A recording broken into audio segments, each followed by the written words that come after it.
start. Yeah, do it again. It's a bummer. I was convinced Sebulba was going to have a part in Attack of the Clones. Like, while they were on Tatooine, the entire time I was like, okay, so yeah, Sebulba was the one who captured his mom, right?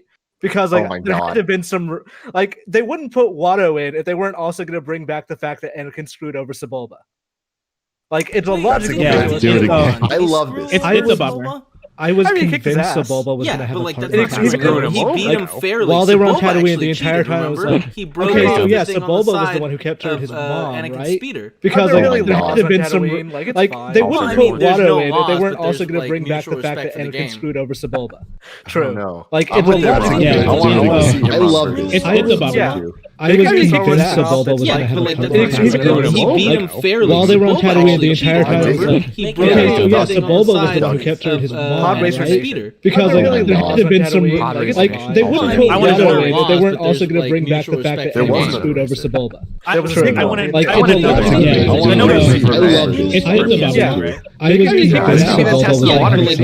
Sebulba was He beat him fairly. While they were on Tatooine, the entire time I was like a modern Sebulba was the one who captured his mom, right? Because like there had to have been some like they wouldn't put Watto in if they weren't also going to bring back the fact that Anakin screwed over Sebulba. When I first started it, I think this game as a racing game that doesn't have a plot or anything to it, I think, you know, looking at the trophies, that was kind of the motivating factor for me. I was like, okay, well, it's not really a way to beat this game unless like I complete all the races. But, you know, as I'm doing that, I might as well just chase after the trophies and make that my main goal. And so, yeah, I got to that point where I got first place in all the races, and I would have gotten the platinum as a thing to do, or as like that final goal of mine. Before we move on to the next thing, Greg brought to my attention, we have new Patreon producers for this month. Delaney Twinning, Jeffrey P. Long, Skin Tight Salmon, Game Jumper X, and Mohammed. I don't remember if I've repeated any of those. A shout out to the Central West Gaming and James Hastings. Yeah, Julian the Gluten Free and all that. Yeah, it's a shout out to the one and only Game Jumper X in the YouTube chat who I caught say, "You missed me, Tim." And then I looked at the date and I was like, fuck, it's July. And then I looked and we don't have Patreon producers yet. Shout out to Joey Noel for pulling them together so quickly. You'll love to see it. Now, Bless, before we move on to the topic of the show, I did want to, at least for a little bit, talk about Cyberpunk 2077, because you did get to play it. You can watch our full first impressions over on youtube.com/kindoffunnygames now. But I want to ask you, like, what did you not talk about there that you kind of, now that you've reflected, I know you've done a couple podcasts with a couple other people about it. What are your new thoughts on the game? I don't know if I have that many new thoughts. I think the more and more I've kind of sat on it and more I've kind of thought about it, the more and more excited for the game I am to come out. It's more so like a reiteration of what I was feeling before. Like the places they're going as far as the RPG elements of it and the ownership that you're taking over the story and what path you go down as your V being the main character. That stuff really excites me still. That stuff I think that is going to be the big takeaway from this game. And yeah, just to reiterate, like, this game is going to be incredible. Like, and that's really the main thing for me. Greg Miller. Yes, hi, I'm Greg Miller from kindoffunny.com. I noticed as a fan of you, Blessing at AU Jr., that on PS I Love You recently, you stated that Final Fantasy VII was still your game of the year. Do you foresee Cyberpunk giving Cloud a run for his money? Thank you. Ooh, that's a really good question. I think by the end of the year, it's going to be a big race between those three. Those three being Final Fantasy VII Remake, Last of Us Part 2, and Cyberpunk. I think the thing that Cyberpunk will need to do in order to overtake those other two for me is just have a really good story, honestly. Like, if they're able to have a story that I connect with and characters that I find memorable, alongside doing these things that I think move the envelope in terms of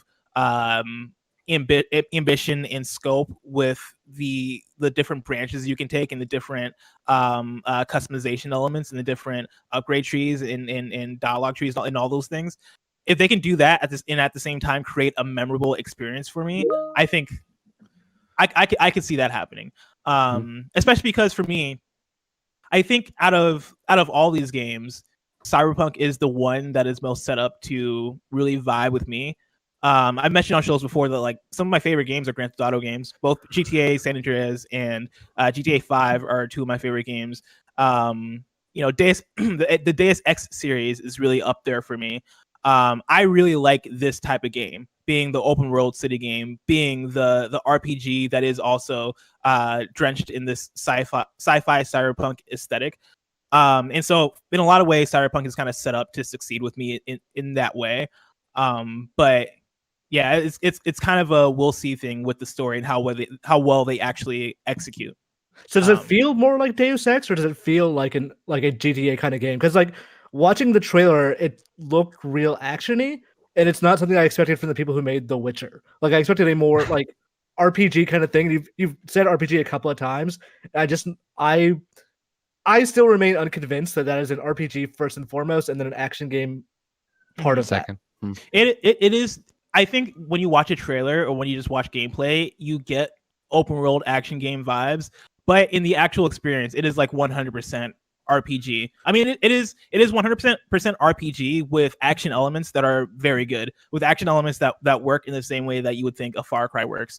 And so you get a lot of the RPG out of the dialogue branches and the quest system and the leveling up. The skill trees are super in depth. And so I talked about this in the first impressions, but you have essentially like your cool factor, your tech ability, your strength. I forget the exact words for them, but they have like cyberpunky terms for all these things. Dong size.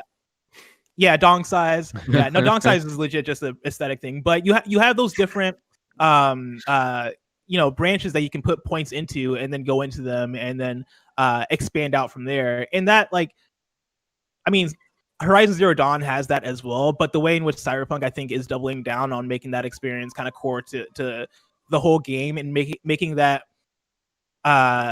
that ownership of the exact route you want to take within this game, making that a core feature of this game, I think is gonna really drill down the RPG elements of this game. Like this game is way more of an RPG than it is an open world action game, even though at the same time it is an open world action game. And so to what you're saying, right? Like the in terms of how it feels, I would say the shooting is better than Deus Ex, because Deus Ex had like the cover system and stuff they did to. I've never fired a gun in that game in my life. In Deus Ex, like the original ones or the new ones? Both. Really? Yes. So I've only played the newer Deus Ex games, being Human Revolution and Mankind Divided. And I can't remember the exact route I took in Mankind Divided. I know in Human Revolution I tried to go stealth, and at a certain point I was like, "Fuck it, I'm killing everybody." And so it's usually how it goes. Those games have cover systems and different things they do to compensate for the shooting, because the shooting isn't incredible. And in those games, they want you to do stealth more so than even shooting. In Cyberpunk, stealth is an option. Going loud is an option. Hacking is an option. And all of them feel kind of equally valuable, or not valuable, equally valid to me. Like they all feel like if you want to go loud, you're not necessarily going to be super punished for going loud. They don't really encourage you to go one way over another. They want you to really like find the way you want to play and go about it. And so in that way, I think it breaks away from that Deus Ex nature like that. But it's also when you want to compare it to GTA, like the driving in GTA feels better. And it's hard for me to compare the shooting because I was playing via NVIDIA GeForce Now with game streaming, and so there was some hiccups in the shooting there and in some of the action there. But for the most part, like the shooting felt fine. I don't know if I'd compare the shooting to actual first-person shooter games that just do that. Like I wouldn't compare it to Wolfenstein or Doom or anything like that. But would you compare it to Fallout? Good enough. I'd say it's better than Fallout. Okay. I'd compare it maybe to Far Cry even. And so like the shooting is good. The shooting worked for me, but it seems to be this kind of jack of all trades, and we'll see which ones it's a master of. That's kind of where I'm at. Yeah, I kind of want to go to that game also not shooting a gun and seeing what happens, like, because that's a more enjoyable thing to me. And I remember like talking to CD Projekt Red a couple of E3s ago, being like, "Can you kill or just not kill anyone in this game?" They said, "No, you're gonna have to kill people." Then the next year, it's like, "No, actually, you can do it without killing people." So I don't know if they were just bullshitting me before, but I'm curious to how that game actually unfolds that way. Yeah, I get the impression that you might be able to get through it without killing people. Greg, you bringing up the game of the year so far conversation is interesting to me now. So Bless, like you, even after Last of Us, you're sticking on Final Fantasy VII. Greg, I assume based on the way you've been talking about Last of Us, Predator. Oh no, yeah, Animal Crossing was your former game of the year. The two extremes of gaming, Last of Us, Animal Crossing.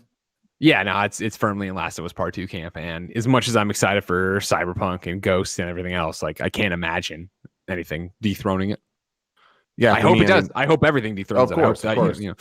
Yeah, for me, I also like. I'm surprised that I'm putting Last of Us over Final Fantasy VII because I loved Final Fantasy VII so much. But I do think that by a pretty wide margin, it would be my game of the year so far. And Cyberpunk would be the one that I'm very open to changing my mind on that. But like this preview and seeing this kind of round of the game made me a lot less hyped for it than I have been before. And I think it was the focus on the brain dance and all that stuff where I was just like, oh man, there's going to be a lot of stuff I don't like in this game. But the thing is, maybe I don't need to do that stuff. Like maybe it's just there's so much offerings in the game that I can just play it the way I want to. And that's going to be an amazing experience. And that's what I'm hoping for. But yeah, this is the least hyped I've been for Cyberpunk. I think it functions better as an abstract concept of like, oh, here's a really ambitious game for the people who made The Witcher 3. It's like, that sounds very cool, and I am down to play that game. But the more details you give me, I'm like, all right, this sounds cool. I'm still down to play this, but you're showing me a reality that might not necessarily jive with the way I want to play a game. Yeah, we'll see. I am still very optimistic about it. Imran, we haven't had you on the show for a while. I don't know have you played Last of Us yet? Not yet. I just got the code last week, so that was like, I think the same day we got Tsushima codes. So cool. I immediately just started playing that. I will get to, if I finish Tsushima fast enough, I will be able to play Last of Us before then, compare the two. But yeah, I'm very excited to hear your thoughts on Last of Us 2, especially given you like not being the number one fan of Naughty Dog games traditionally in the conversations we've been having about the first Last of Us, right? And especially now, I feel everyone at Kind of Funny, and I'm pretty sure I can say that actually, every single person that's played it so far has been completely in love with it, different degrees of love. But I know Nick or Andy just beat it. He absolutely loves it. Nick's making his way through, and so far he absolutely loves it. Barrett beat it, same thing. Yeah, so I'm very eager to see it. Nick played 3 hours of Last of Us 1 before he figured out he was playing the wrong game. Wait, what? Nick started Last of Us 1 again thinking it was Last of Us Part 2. Did he really? No, but you could believe it, couldn't you? He's an idiot. Nick sucks. We hate Nick. Much. Oh my god. He's the worst. He's so stupid. He really does suck. It does say how well people here know Nick, that me and Blessing laughed at that. It's like, oh, that's got to be a joke. And Tim's like, I take that seriously. Wait a second, that's possible. No, way too serious. He's like, why am I having this flashback? Oh, man, I am now looking at a list of games that are coming out that I've been putting together for myself, of games that are coming out this year that I'm excited for, that I'm still looking forward to. And I'm trying to like parse together, like, can anything else really jump out as a game of the year contender? And it's looking like I don't know, man. I think we might have our 3 here, because Fast and Furious Crossroads comes out August 7th, and I don't necessarily think that's gonna be the one. I mean, we still have 2 like E3 shows minimum. That's true. Yeah, and that's a big thing. Like Valhalla. But yeah, West of Dead, Sports Story, Marvel's Avengers, Star Wars Squadrons, Fall Guys, RPG Time, 12 minutes. Tony Hawk, Crash Bandicoot, No More Heroes 3, which is supposed to come out this year, but now I'm getting more doubtful. Spider-Man Miles Morales, Bugsnax, Deathloop. Like there's a lot of exciting games coming out this year. Yeah. Very exciting stuff. Well, speaking of all of that, this is a great transition into our topic of the show. But before that, I want to tell you about our sponsor. Hims, a new wellness brand for men. Listen, guys, there's a common issue that guys face sometimes later in life. And you know what I'm talking about? Think long and hard about it. That's right. 40% of men by the age of 40 struggle from not being able to get and maintain an erection. And I'll tell you what, guys, I just turned 40. I am not looking forward to this. Barrett, as you know, when I was 25 years old, I started losing my hair, and Hims has helped me out with that. I take all their stuff on a daily basis to keep my hair. And man, I'll tell you what, if I lose my ability to salute, Barrett, you know I'm coming right back to forhims.com. That's what I'm going to do. Let me tell you, forhims.com is a one-stop shop for hair loss, skincare, and sexual wellness for men. Hims connects you with real licensed doctors and FDA-approved pharmaceutical products to help treat ED. These are well-known generic equivalents to name brand prescriptions to help you combat that erectile dysfunction. These are prescription solutions backed by science and made more affordable. See results where other treatments have fallen short. man, I like the people that write these copies. They are people after my own heart. Stop worrying about the multiple in-doctor visits. No painful injections like other treatments. This is so easy. They're going to answer questions about your medical history. Excuse me. You're going to answer questions about your medical history and chat with a doctor for a confidential review. If approved by the doctor, products are shipped directly to your door. Being your best means performing your best. It's erectile without the dysfunction. Gotta love that. This is going to be the hardest year of your life. Hello. And I mean that in a good way. Take that damn thing off. And I back that. Don't make I me look fully at you. percent back that. Here's the deal that Hims has for you right now. Hey, Try Hims today I've seen by that. starting out So with when a you're free cutting those out, are online you visit. leaving Go to alpha channels behind that? Is that what you're doing? forhims.com/kindafunny. That's FORHIMS.com/kindafunny. forhims.com/kindafunny. Prescription products are subject to doctor approval and require an online consultation with a physician who will determine if a prescription is appropriate. See website for full details and safety information. This could cost you hundreds if you went in person. Okay. Yeah. Okay. So, I've read a couple articles about as backgrounds going out and leaving the alpha channel wherever you want to put a camera. An alpha channel is basically it has no background. It's just like clear. It would have it would just be black until you stuck something either behind the graphic. Yeah, behind the graphic, it would just like where that window is of Aaron Rodgers. You would. Yeah, it is, but you just remove the background and you only deal with layers, and it builds an alpha channel wherever there's black, no.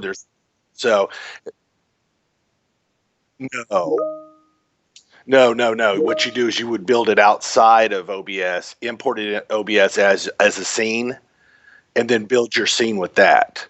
Because I tried to do it through OBS with just taking cameras, and I still can't figure out how to take somebody else's camera and audio through it while you're trying to aggregate all these people. Do you know what I mean?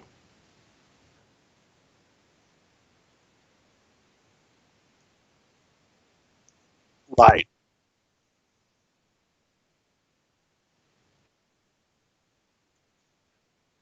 You could, if it's all coming through, you still can separate it. Are you on a Mac? Okay, because a PC works a lot better than a Mac does in this. You can, but you've got to have the IP and something else to say this is a feed coming through your network of a camera. Yeah, see, that's the only downside. But I think that's what I'm reading. I'm still not positive. I'm really not. I think we could get this simplistic one done for SMA Grinston when they do that on the 9th. And just do it real simple and then start working on it from there. I mean,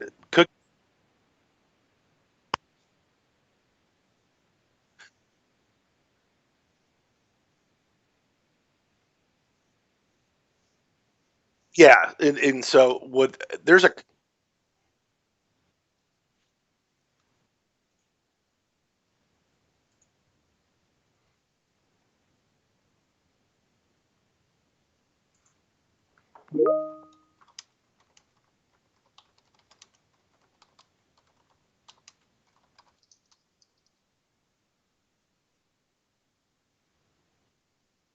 point. Like, they announced Pokemon Snap, but they didn't say when Pokemon Snap is coming. The last scheduled Nintendo game, I think even announced Nintendo game, is Paper Mario.